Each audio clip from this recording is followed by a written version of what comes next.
That's the question that we're going to have to answer. Now, what is your wrapper? What is your covering?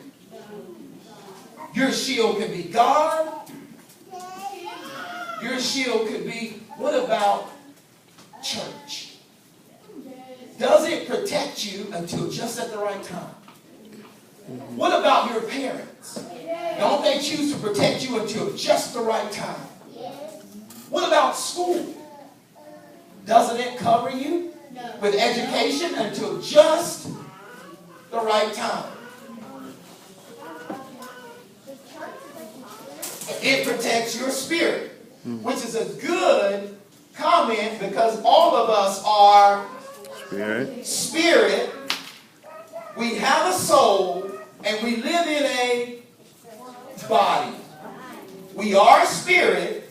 We have a, and we live in a, we are spirit. We have a, we live in a, we are, we have a, we live in a. Is your body part of your covering? Yes. It is. What am I saying to you? Well, I'm saying possibly the most important thing of the day. Are you? If you can hear me, clap once. You can hear me, clap twice. All I'm saying to you is that you are important. You is kind. You is smart. You is important. And you have a destiny. God has chosen each and every one of you for a specific purpose. He called you, and if you don't choose to be chosen, Cheyenne, you're going to mess up what God has given you before He chooses to open it. That's what you have to know today if you don't know anything else. And so you have to learn how to protect what it is that God has given you so that you don't mess it up before He wants to get it out. Look at your neighbor again and say, I'm important. I thought you knew. I am important. Now that I have told you who you are, let's go a little further. Can we? All right, this scripture says, in the beginning was the Word. The Word was God. The Word was with God. He was with God in the beginning, and through Him all things were made. Why is Word capitalized and then white and underlined? It's important. In the beginning was the Word. What else do we capitalize? We capitalize what else? Now, we capitalize things that are important, like we capitalize God because that is His name. Now, what if I told you that Word was a name? In the beginning was the Word. The Word was with God, and the Word was God. And without Him, Him who? Him meaning the Word. Who is the Word? Who was with God in the beginning? The Word. Who is the Word?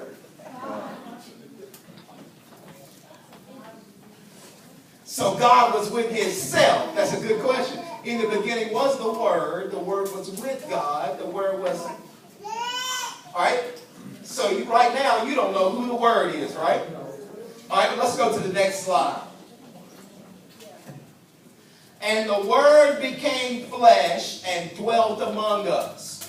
Who is the Word? Who became flesh and came to this earth? Jesus. So who was the Word? Jesus. And Jesus was with God. And Jesus was in God. And everything that was made through who? Jesus. Who was in God. God, y'all so smart. And so the Word is another name for Jesus. If I were talking to high school students, they would know I could say the Word is a synonym. Sin means what? Same for Jesus. If I were talking to the college kids, I would say something like it's an analogy for comparison and contrast for Jesus. I could make a metaphor between Jesus and God. I could make an anaphora for Jesus and God and the Word. I'm just talking to my college students right here. But all I'm saying is, in the beginning, Jesus was with God. They called him the Word. And then the Word was manifested, made flesh, and came to be with us on the earth. That's all I'm saying.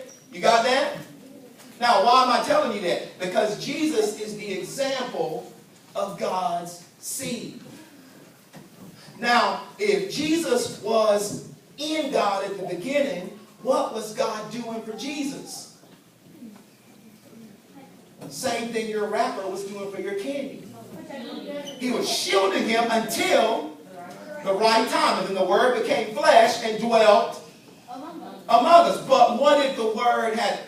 What if Jesus said, I don't want to be protected by my daddy anymore. I'm getting out of here.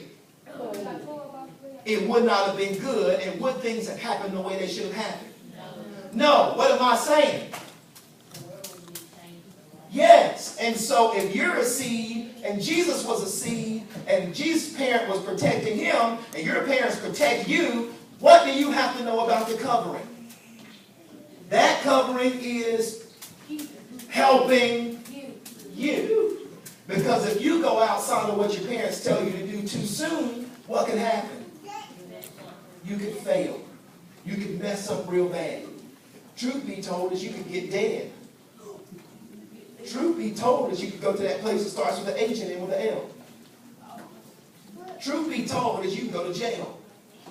Truth be told is you can go to detention. Truth be told is they'll pull your strip. Truth be told, they'll take you to jail. Truth be told, you can get caught up on some things that you don't even want to be caught up with. And when God calls you, you don't even know enough because you stepped outside your parents' covering and now you all messed up. Everybody say, I am a seed. And I recognize the importance of my covering. You got that? All right, we're going to move on to the next slide. Now, Jesus was the ultimate seed. God protected him until the right time. Just like Jesus, each of you is a seed. And because you are a seed, you got to know that God does everything on purpose. Write that on your notes. God does everything on purpose. Nothing is by accident. He does everything on purpose. Nothing, no thing is an accident. What does that mean about you? You are made for a purpose, and you are not on accident. It doesn't matter what happened with your mama and daddy, you are not an accident. It doesn't matter if they didn't mean for you to be here. It doesn't matter if you came too early. You are not an accident because God does everything on purpose. So you are not an accident. You are chosen. You are God's seed, and you have to choose to be chosen. Gotta choose. Right? You with me? If you're with me, say yeah. Yeah. Say yeah, yeah. Yeah. All right, let's move on. All right, now let me just tell you a few things. Your birth was not a mistake or a mishap, and your life isn't a fluke of nature.